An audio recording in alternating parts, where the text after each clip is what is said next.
Dear students, we are going to begin with the next lesson, that is heredity and evolution. Now, in the previous chapter, you have already studied about reproduction in plants and animals. And you must be now aware that every organism produces offsprings either through asexual reproduction or through sexual mode of reproduction. So, the new offsprings or the individuals produced through these reproductive processes, that is either sexual reproduction or asexual reproduction, the new individuals produced are similar but still they are subtly different.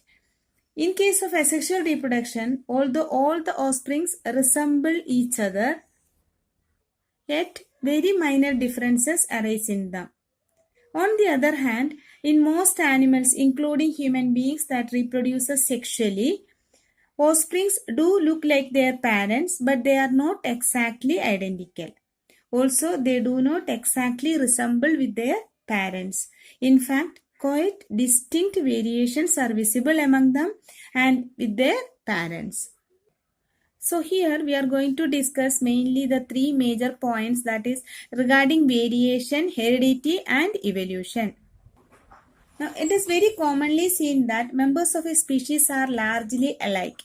Like an elephant resembles other elephants, a rose plant look like other rose plants, and even children resemble their parents, even grandparents or grandparents or even parents. Then this resemblance among the individuals of a species has given rise to a general truth. That is what we are going to discuss here regarding variation. So this implies the continuity of life. It is however not absolutely true, as the members of a species are seldom exactly alike. For instance, in human beings, the children often have some individual characteristics in them which they differ from one another. For example, the children of the same parents, there may be some dissimilarities in their look. So in fact, these differences are marked as there are resemblances as well as some variations. So here we are going to discuss the term variation. So this is true about all other species also. Now let us see what is the definition for variation. Now variation is the differences in the traits shown by the individuals of a species and also by the offsprings to their parents. This is referred as variation.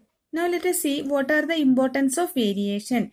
Now see here, variation enables the organisms to adapt themselves in the changing environment. Now nextly, it forms the basis of heredity. So variation forms the basic structure for the formation of heredity. And even the raw materials for evolution and the development of new species are provided by variation. So these are the major important points of variation. Now, how can you define heredity? Heredity is the transmission of characters from parents to the offsprings, that is from one generation to the next generation. This is called heredity. Let us go through the importance of heredity. So heredity, the similarities and differences among the members of a species are coincidental. So they are received by the youngest from their parents, that is from previous generation to the present generation. The characters are brought because of heredity. The hereditary information in fact is present in the gametes. So that is in the egg and sperm. Gametes are egg and sperm which fuse to form the fertilized egg or zygote during sexual reproduction. So these characters are reaching to the present generation from our ancestors is because of heredity. So how can we define heredity?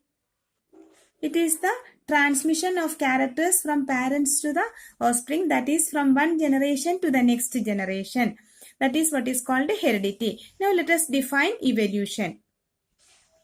Evolution is the branch of biology that deals with the changes and its causes in the diversity of living organisms over a period of time. This is called evolution. So this is regarding variation, heredity and evolution.